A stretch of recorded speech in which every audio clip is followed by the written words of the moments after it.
जय गुरु जी। शुक्राना गुरु जी का। जय गुरु जी। धन धन गुरु जी। सच्चे पातशाह मेरे गुरु जी। मंत्र जाप। ओम नमः शिवाय। शिव जी सदा सहाय। ओम नमः शिवाय। गुरु जी सदा सहाय। ओम नमः शिवाय। शिव जी सदा सहाय। ओम नमः शिवाय। गुरु जी सदा सहाय।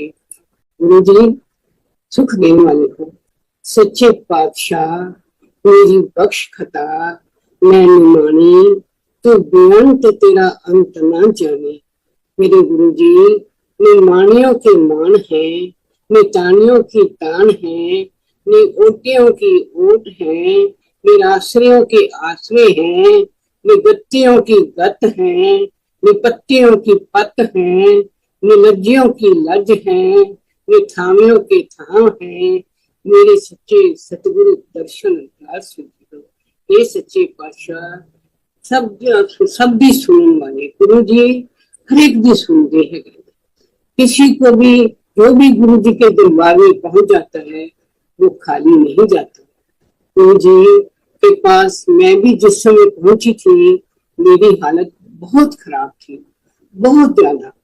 मेरे को कुछ भी पता नहीं था अपने आप के बारे में। मैं सूख के कांटा हो गई थी, इतनी मेरी तबीयत खराब थी। और तुम देखो गुरु जी देवों के देव, आदि देव, महादेव है। और गुरु जी मेरे घर से बहुत दूर नहीं थे, सिर्फ 200 गज की दूरी पर रहते थे। और जबकि मैं हर वीरवार को तो उनके घर के आगे से निकलती थी, 10-12 जोड़े पड़े हुए मैं हमेशा वहां पर देखती थी। पर मेरे अंदर कभी हिम्मत नहीं हुई थी कि मैं गुरु जी अंदर जाके देखूं कि यहाँ पर क्या होता है, यहाँ पर कौन है। और सामने से निकल आना चले जाना, निकल आना चले जाना। ये शायद गुरु जी ही की मर्जी रही होगी कि भी अभी इसका समय नहीं आ रहा है। गुरु जी कहते थे जब तक मैं बंदे नूं नींबू वांगू निचोड़ नहीं लेंदा ना तां तक उसनूं मैं अपने कोल नहीं बुलांदा। सच्चे पातशाह जी गुरु जी पहले तो मेरे घर के पास थे, फिर अब दूर पार चले गए, कुलदीप अंकल। क्योंकि गुरु जी लेडीज को आंटी और जेंट्स को अंकल कहते थे। तो कुलदीप अंकल हर एक से बात करते थे कि मेरी वाइफ बड़ी तकलीफ में है। तो एक दिन किसी सज्जन ने इन्हें बताया कि ऐसे ऐसे तुम मेरे साथ चल। आप विश्वास करो गली की स्वीपर तक के साथ, घर में काम करने वाली सेवादारनी के साथ तक मैं धक्के खाई। जहां मुझे कोई कहता था, जो भी मुझे कहता था, मैं उसी के साथ चल देती थी। आखिर में अंकल जी को किसी ने बताया कि चल मेरे पीछे बैठ स्कूटर पे, मैं तुझे लेकर चलता हूँ।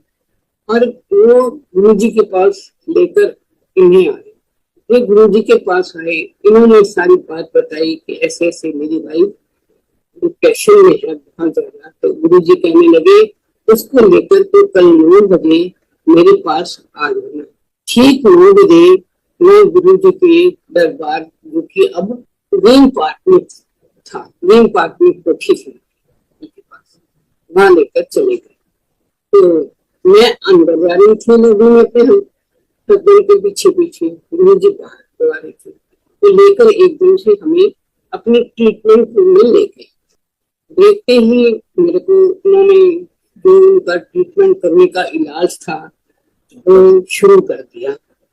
उन्होंने सबसे पहले, अब मैं वैसे कहते हैं कि बताया नहीं करते कि जो गुरु जी के सीक्रेट्स होते हैं, पर मैं आज शेयर करूंगी क्योंकि मैंने गुरु जी से आज आज्ञा ले ली है कि मैं गुरु जी जितना तक हो सकेगा मैं बताऊंगी। ये बहुत पुरानी बात हो गई है, इस बात को अब 34 साल हो गए हैं। उस समय मेरी एज 39 ईयर्स थी और गुरु जी का 37वां बर्थडे था। तो गुरु जी ने मुझसे कहा तू कल नहीं आई। मैं कहा गुरु जी कल की सीगा? तो कहने लगे कल मेरा जन्मदिन सीगा, तू क्यों नहीं आई? मैं कहा गुरु जी तुसी दसिया नहीं। ते फिर गुरु जी ने मेरे को मेरा ट्रीटमेंट करना शुरू किया। गुरु जी ने पहले तो मेरी गर्दन में इतनी जोर जोर से झटके लगाए चारों तरफ आगे पीछे दाएं बाएं चारों तरफ झटके लगाए। झटके लगाने के बाद गुरुजी ने मुझे, उनके पास एक आम साइज से बड़ा स्पून था, उससे मेरे पेट पे काफी मतलब अपने हिसाब से जो जैसे वो करना चाहते वो किया। और फिर उस चम्मच में उन्होंने पढ़ा। पढ़ने के बाद वो मेरे हस्बैंड से बोले कि ये तो अब ऊपर जा चुकी है, इसको तो नीचे उतारना बहुत मुश्किल, ये पहुंच गई है ऊपर। तो जी मैं बहुत ज्यादा, तो जो बंदा ऊपर पहुंच ही चुका है, तो गुरु जी से मैं उस समय कुछ नहीं बोली। तो उन्होंने इनको भी बताया, मेरे हस्बैंड को भी बताया कि भाई अब ये ऊपर पहुंच चुकी है, इसको नीचे उतारना पड़ेगा। गुरु जी ने मेरा तो बहुत इलाज किया। और फिर मेरे से गुरु जी कई बार हंसने लग जाते थे, कहने लगते थे तू तो ऊपर चली गई सी, तेनू थल्ले उतारिया, तेरे हस्बैंड ने तो दूजा ब्याह कर लेना सीगा। मैं कहा गुरु जी ये नेचुरल है, क्योंकि बच्चे बहुत छोटे सीगे, बेटा मेरा 7 साल का था और लड़कियां भी छोटी थी, ज्यादा बड़ी मुझे 4वीं-5वीं में पढ़ती थी अभी। तो ऐसे गुरु जी ने मेरा ट्रीटमेंट किया पहले दिन से। तो गुरु जी ने मेरे को फिर ऐसा कहा कि अब तू घर जा, 10 दिन बाद। मेरे से 10 दिन रहा ही नहीं गया। मैं तुम्हारे अंकल से कहने लगी कि मुझे तो हफ्ते बाद ही गुरु जी के पास लेकर चलो, मैंने तो गुरु जी के दर्शन करने हैं, मेरी तबीयत भी ठीक है पहले से, मैंने गुरु जी के पास जाना है। तो ये मुझे लेकर पहुंच गए। गुरु जी ने फिर अपना इलाज शुरू किया जैसे वो करते थे। अभी जब हम गुरु जी इसके कमरे से बाहर निकले तो गुरु जी मेरे को जैसे कहने लगे थे कि भाई अब हफ्ते बाद 10 दिन बाद। उनके कहने से पहले ही मैंने कह दिया गुरु जी मेरे को पाबंदी में मत रखो, मैं पाबंदी में रहने वाली नहीं हूँ, मैं तो आप। तो गुरु जी कहने लगे तू रोज आया कर। गुरु जी ने मुझे हंस के कहा थे तू रोज आया कर। और मैंने कुमार अंकल के साथ रोज जाना शुरू कर दिया। इस तरह मैं गुरु जी के पास काफी टाइम तक हम इकट्ठे गुरु जी के पास जाते रहे और गुरु जी हमारा सुख दुख सब सुनते थे, हमारी सब बातें सुनते थे। गुरु जी के पास रहकर हमें इतना सुख मिलता था। उनके चरण मेरी गोद में होते थे और मैं उनके चरणों को दबा रही होती थी और गुरु जी के दर्शन करती थी। किसी समय ऐसा भी होता था कि भाई कोई और संगत गुरु जी के चरण दबा रही होती तो हम एक तरफ बैठ जाते थे और मैं गुरु जी के को निहारती रहती थी, दर्शन करती रहती थी। तो ये मत कभी भी सोचो कि गुरु जी ने अगर तुम्हें नहीं बुलाया तो ये नहीं कि उनकी ब्लेसिंग तुम्हें नहीं मिले, तुम्हें ब्लेसिंग पूरी ही मिलेगी, उसकी हाजिरी पूरी ही लगेगी वहां पर। गुरु जी ने मेरे को दीवार के साथ बैठी होती और गुरु जी के दर्शन करती थी। मैं अपने अंदर से इतनी टूट चुकी थी कि मैं खाना पीना सब कुछ भूल गई थी। तो मैं गुरु जी से बोली गुरु जी मेरे से रोटी नहीं खाई जाती, मैं कुछ पी भी नहीं सकती थी और मैंने कभी अच्छा कपड़ा पहना था, क्योंकि एक आदमी जब मानसिक रूप से ही ठीक नहीं है तो उसका इन चीजों से क्या लेना देना। तो फिर गुरु जी कहते हैं कि भाई ऐसे कर तो 2 दिन तो बेसन वाली रोटी खाया कर और 2 दिन तू चने काले चने होते ना उसकी तरी के साथ रोटी खाया कर। तो गुरु जी का ये चमत्कार मेरे पे इतना ज्यादा काम किया कि मैं बता ही नहीं सकती। जो भूल चुकी थी रोटी खानी उसकी पहले आधी, फिर 1, फिर 1.5, फिर 2 भी पहुंच गई। ये सब गुरु जी की ही दया है। अब मैं आज बैठी हूँ आपके सामने गुरु जी की वजह से ही बैठी हूँ। और सच्चे पातशाह हमेशा हमारे पे दिव्य दृष्टि बनाए रखे। जब मैं गुरु जी के पास जाती थी तो गुरु जी मुझे ये नहीं पता था कि उनको गुरु जी कहते हैं। मैं तो कभी स्वामी जी कह देती थी, कभी महात्मा जी कह देती थी। तो गुरु जी बहुत हंसते थे और कहते थे कोई कुछ भी कह ले, मुझे तो बहुत टाइम बाद पता लगा कि इसको गुरु जी कहते हैं, क्योंकि मैंने ऐसा वहां कुछ देखा ही नहीं था। मैंने तो बहुत कम संगत होती थी उस समय, मन की बातें जितनी मर्जी कर लो गुरु जी के पास बैठ के। पर पहले तो सवाल था कि अपनी सेहत ठीक हो, सेहत ठीक होनी शुरू हुई, बातें भी होनी शुरू हो गई, गुरु जी से हर सुख दुख हो लेते थे, गुरु जी घर भी आते थे। एक दिन गुरु जी हमारे घर आए, मेरी जैसे ही शोर मचाया बच्चों ने कि गुरु जी आए हैं बाहर, गुरु जी आए हैं बाहर, हम दौड़े गए बाहर। मैं गुरु जी कार की खिड़की के पास बैठे हुए थे, मैं खिड़की को पकड़ के बातें करने लगी। इतने में मेरी छोटी बेटी आ गई बीच में और कहने लगी, वो छोटी बेटी आकर खड़ी हो गई। तो गुरु जी ने उसको कहा, आ धनपुर। तो गुरु जी ने उसका नाम धनपुर रख दिया। आज वो धनपुर बनकर भी लंदन में बैठी हुई है। इतना उसके ऐश है वहां पर, मैं गुरु जी की इस कृपा के सिवा कुछ नहीं समझती। ऐसी ही दूसरी बार शाम को फिर गुरु जी आए कुछ दिनों बाद। तो गुरु जी ने फिर वो लड़की मेरी बीच में से गुरु जी के आगे आ गई। तो गुरु जी कहने लगे, आ सुने ना। मैंने कहा, गुरु जी आपने कितने सुंदर नाम दिए हैं इसको, कहाँ धन को कहाँ सुनैना। तो एक दिन फिर गुरु जी रात को आए, कोई 10-11 बजे का टाइम था। उस समय हमारा घर बन रहा था, 10 बजे का टाइम था। अब ऐसे ही गेट खड़का, हम सब बाहर की तरफ भागे और गुरु जी को कहा, गुरु जी अंदर चलो। कहते हैं, देख। गुरु जी कार में से बाहर निकलकर खड़े हो गए और कहने लगे, देख मैं तेरे घर नंगे पैरी आया। मैंने कहा, गुरु जी मैं चादरें बिछा के ले जाऊंगी आपको अंदर, कृपा करके आप अंदर चलिए तो सही। तो कहने लगे, नहीं मैं फिर आऊंगा, मैं फिर आऊंगा। मैं कह, गुरु जी अब आए हो, जैसे आपकी कृपा, आप एक बार अंदर चलो। कहते हैं, अब मैं ज्यादा कंपेल भी नहीं कर सकती थी, क्योंकि गुरु है, गुरु के आगे जिद नहीं की जाती। जैसे गुरु जी की मर्जी होती है उसको मानना पड़ता है। पहले सवेरे तो गुरु जी जोड़े में रहते थे अपने, तो उन्होंने ऑरेंज कपड़ा, ऑरेंज जोड़ा पहना हुआ, ऑरेंज जोड़े में रहते थे, संगत को ब्लेस करते थे, जल प्रसाद पिलाते थे। और उनके गले में एक रुद्राक्ष की माला होती थी, उसको वो बीच में डाल के और जल पिलाते थे सबको। इतनी संगत होती थी, पर उसमें संगत इतनी ज्यादा होती नहीं थी जितनी कि आज तो दुनिया इतनी है, मैं बता नहीं सकती।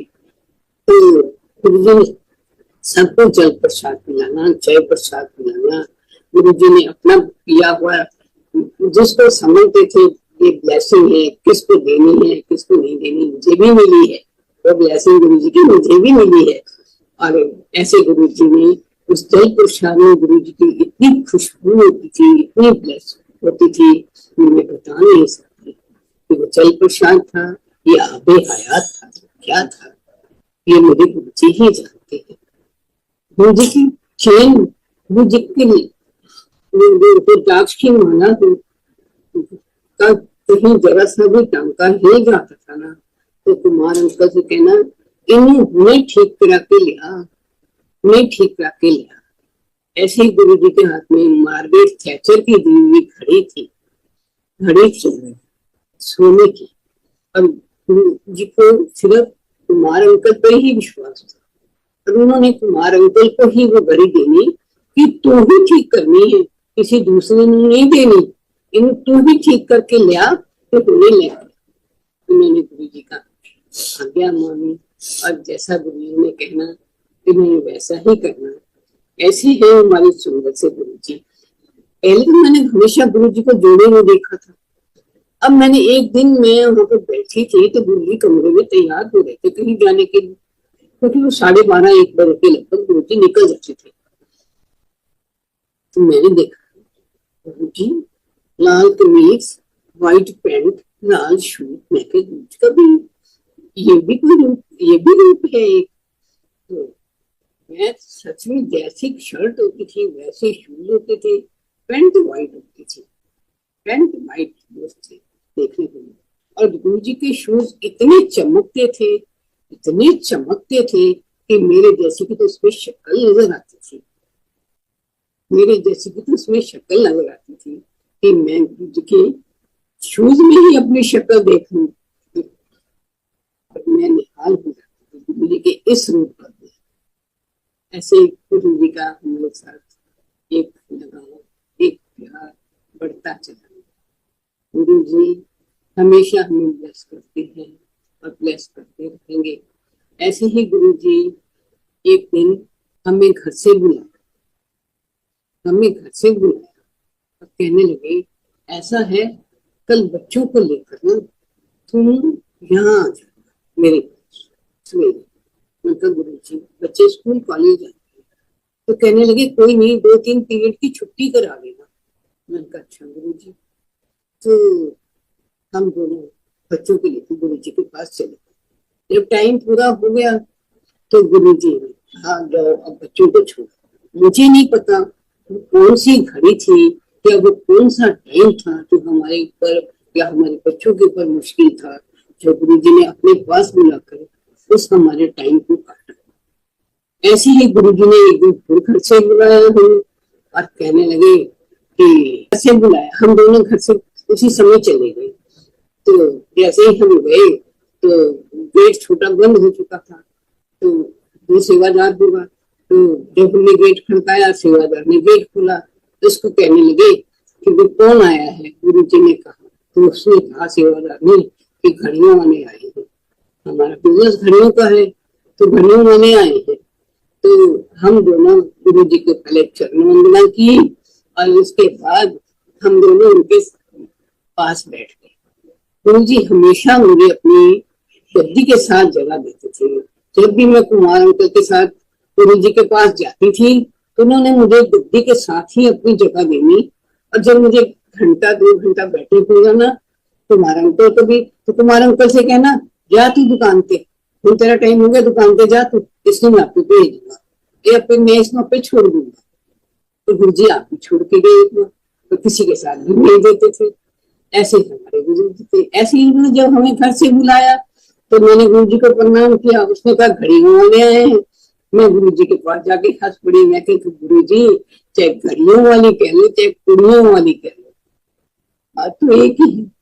मैं कह मेरी 3 बेटियां कहते कमली किसे थांगी कमलिए तेरी पता किन्नी भारी कबीलदारी होएगी, तो किन्नी भारी कबीलदारी होएगी। तेरे घर 36 सगन होने हैं। मुंडे वालियां दे घर की हुंदा है, उत्थे कुछ भी नहीं हुंदा। तेरे घर ते इन्ना को मतलब शगन मनाए जाएंगे तेरिया कोई तेन किते रिश्ते लगन की लोड़ नहीं पैनी। तेरे घर बैठे ही रिश्ते आएंगे तो क्यों घबरानी है इस बात। वाकई गुरु जी की दया इतनी रही। मेरी 3 बेटियों की शादी बहुत अच्छे घरों में हुई, सुखी हैं, खुश हैं और हम भी सुखी हैं, हम भी खुश हैं। एक दिन ऐसे ही मेरे को सवेरे ऐसा महसूस हुआ कि मेरा सिर बहुत ठंडा हो रहा है।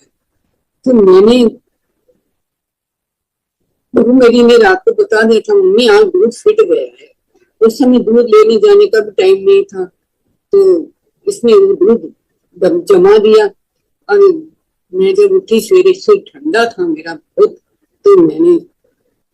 तो मैंने देखा पतीले में ना 2 चम्मच दूध था, वो भी जमा हुआ फिटा हुआ पूरी तरह से फिटा हुआ। जैसे मैं लॉबी में आई पता नहीं जैसे अंदर ही कोई आवाज आई कि गुरु जी मेरा सिर बड़ा ठंडा है चाह पीना चाहती। गुरु जी को उस समय तो कुछ नहीं हुआ पर मैं आके ना लेट गई क्योंकि मैं किसी को मुझे पता था किसी ने नहीं जाना दूध लेने के लिए इसमें 6 बजे मेरे लिए। तो मैं ना लेटी ही थी। उठ चाह पी ले, उठ चाह पी ले। मैंने ये तो गुरु जी की आवाज है। मैंने तीसरी आवाज गुरु जी की आती मैं उससे पहले ही उठ गई और मैंने गुरु जी से देखा कि उस दूध में मैंने 2 चम्मच दूध में पानी मिलाया, वो उबलने लग गया और चाय का पत्ती डाली उसमें थोड़ी सी हल्की चीनी कि गुरु जी कहते ने मैनू तू तो शुगर के मरीज है तू फिक्की पी सानू तो नहीं पियानी है साडे वास्ते थोड़ी जी खंड पा लिया कर। जबकि गुरु जी शुगर वाले मरीज को अच्छा मीठा खिलाते थे, अच्छा मीठा खिलाते थे। उसको तो आधा किलो जलेबियां भी खिला देते थे, पहिया बर्फी भी खिला देते थे। अब हम तो गुरु जी के जैसे मैंने वो चाय बनाई, उस चाय का इतना स्वाद था कि मैं आपको बता ही नहीं सकती कि गुरु जी की कैसी कृपा थी उस चाय में, कि जैसे गुरु जी ने बीच में कोई पेड़ा खोल दिया हो, बस वाकई इसमें कोई पेड़ा ही घुला हुआ था गुरु जी का। तो ऐसा स्वाद मैंने कभी चाय का देखा ही नहीं। गुरु जी कैसे इच्छा पूरी कर देते हैं ये तो गुरु जी ही जानते हैं। एक दिन रात को गुरु जी मेरे सराहने खड़े, मुझे कहते हैं फटाफट उठ, 2 बिस्किट खा ले। मैंने, हम शुगर के मरीज तो हैं ही है, चीनी वीनी सब कुछ पास में ही रख के सोते हैं, और मैंने 2 बिस्किट खाए। फिर मैंने अंकल से कहा, मैंने कहा अंकल आप मेरी शुगर टेस्ट करो। तो मेरी शुगर सिर्फ 58 रह गई।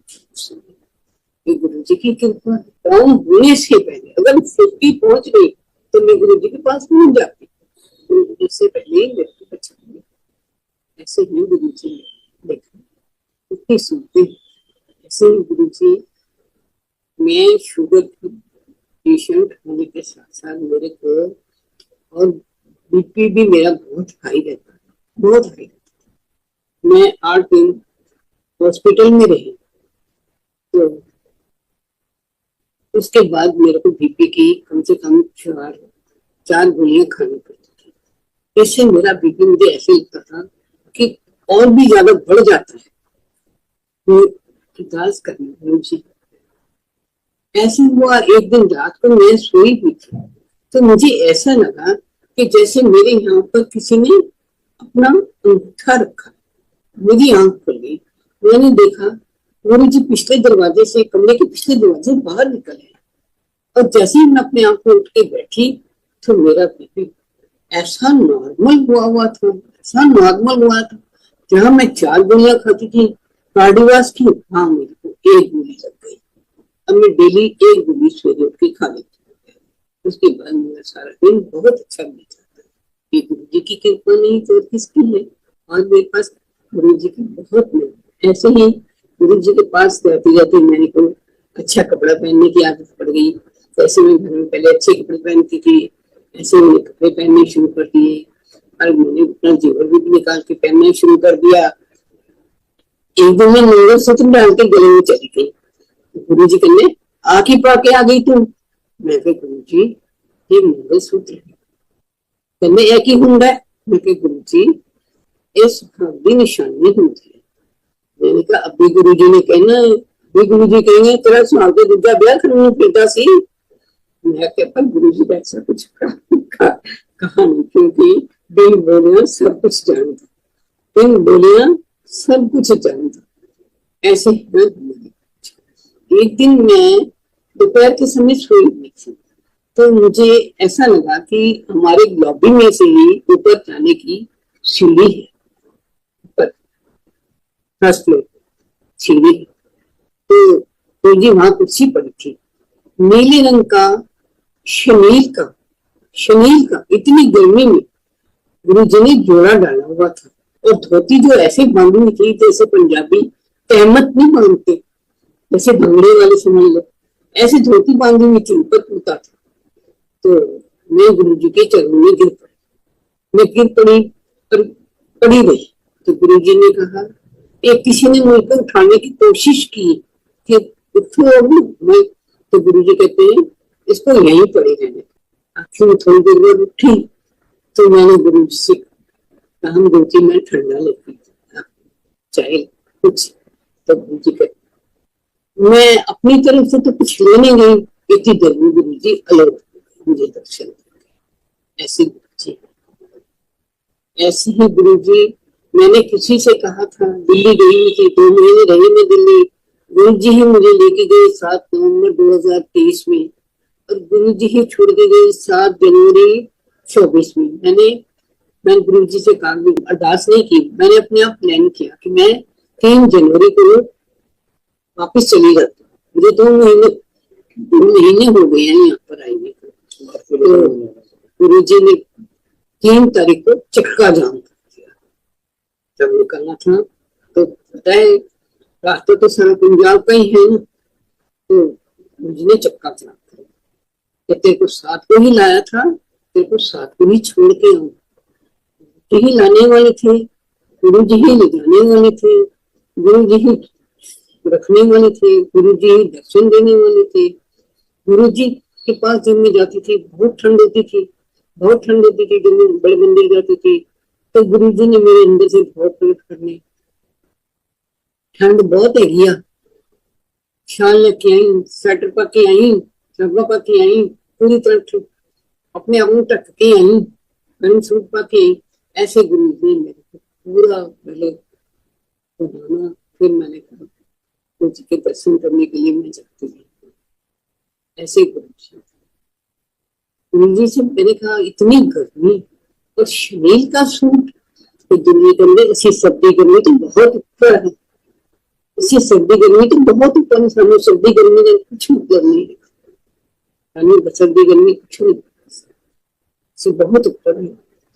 मैं जानना पाई, मैं 14 साल गुरु जी के चरणों में रही हूँ, मैं 14 साल गुरु जी के चरणों में रही हूँ, पर मुझे आज तक नहीं पता लगा कि ये तो सदाशिव, शिव के भी सदाशिव, शिव से भी ऊपर। शिव का तो फिर परिवार था, मेरे गुरु जी का तो परिवार भी नहीं था, उनका परिवार था, उनकी ये संगत थी, जो संगत में बहुत प्यार करते थे।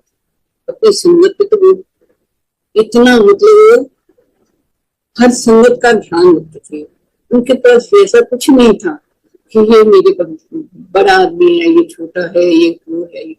वो हिंदू मुस्लिम सिख कोई भी पहुंच जाता था वो हर एक की फरियाद को सुनते थे और हर एक की फरियाद का इलाज भी करते थे, जैसा मेरा किया है। और मैं ये जानती हूँ कि महापुरुष जब किसी का दुख लेते हैं तो उनको अगर किसी को ठीक करते हैं महापुरुष तो उसका दुख अपने ऊपर लेते हैं। ये मैंने अपनी आंखों से देखा हुआ है, पर मैं बताऊंगी नहीं। ये यहाँ हमने ऐसा कुछ नहीं देखा था कि गुरु जी किसी का कैंसर ठीक करते हैं। यहाँ मैंने एक आदमी का देखा था, इसके मैंने आंखें ठीक की थी, उसके बाद में दूसरा पेशेंट थी उनकी, तो मेरे सामने कोई ऐसा पेशेंट आया ही नहीं। गुरु जी के पास जाना, मत्था टेकना, बैठना, बिठाना, उन्होंने मुझे बाद में भिजवा देना, तुम्हारे अंकल से कहना तुम जाओ, अब मैं इसको अपने आप भेज दूंगा। तो ऐसे हमारे गुरु जी की कृपा बनी रही है। गुरु जी ने पहला सत्संग हमारा 7 नवंबर की बड़ी इंपॉर्टेंस है, गुरु जी का जन्मदिन है।